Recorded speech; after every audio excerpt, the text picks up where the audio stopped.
Bienvenue sur Afrique Magazine News pour une nouvelle chronique géopolitique. La famille, avant d'aller plus loin, vous connaissez les rituels. Partagez la vidéo, likez, commentez et surtout abonnez-vous à la page. Le Burkina Faso et l'Iran annoncent une évolution majeure. Leur coopération ne serait plus seulement civile. Selon des informations rendues publiques, les deux pays veulent désormais renforcer un partenariat à dimension sécuritaire et militaire avec une rencontre officielle entre responsables de la défense entre ces deux pays.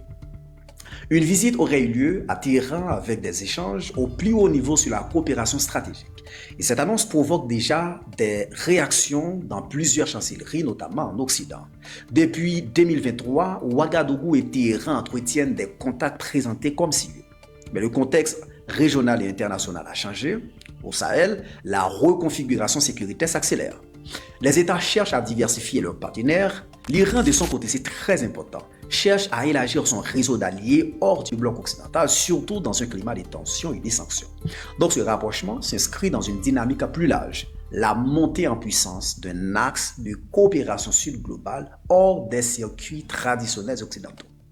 D'après les éléments rapportés, les échanges auraient porté sur le renforcement de la coopération sécuritaire, la formation et l'appui technique, le partage d'expériences et une coordination stratégique plus large autour de la situation au Sahel. Point important, chers amis.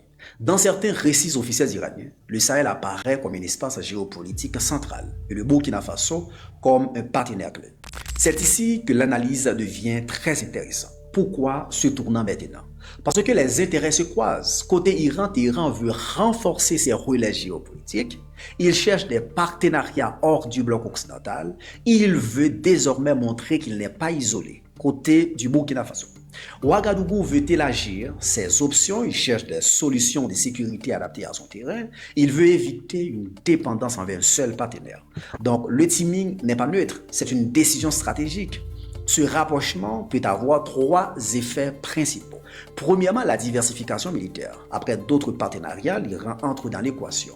Deuxièmement, rééquilibrage régional. Certains voisins qui restent alignés sur un partenaire unique devront recalculer leur position. Troisièmement, lecture internationale plus tendue, ce dossier risque d'être suivi de très près par Washington et plusieurs capitales européennes. Et dans ce type de situation, le narratif change très rapide.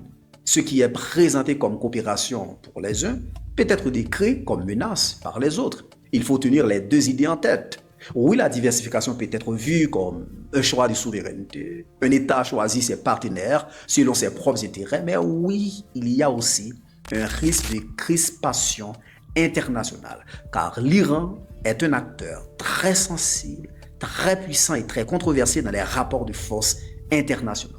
Donc l'enjeu pour Ouagadougou sera simple, tirer des bénéfices concrets sans devenir un terrain de surenchère géopolitique et sans s'exposer à des pressions supplémentaires.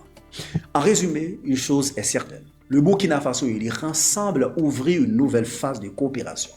Et cette phase est stratégique, sécuritaire et très surveillée. Ce dossier, chers amis, peut modifier les équilibres au Sahel et renforcer la logique de diversification de la région. Et surtout, nous sommes dans un monde de multipolarité. N'oubliez pas de commenter. À très bientôt pour une nouvelle chronique géopolitique avec Wesley. Ciao, ciao, ciao.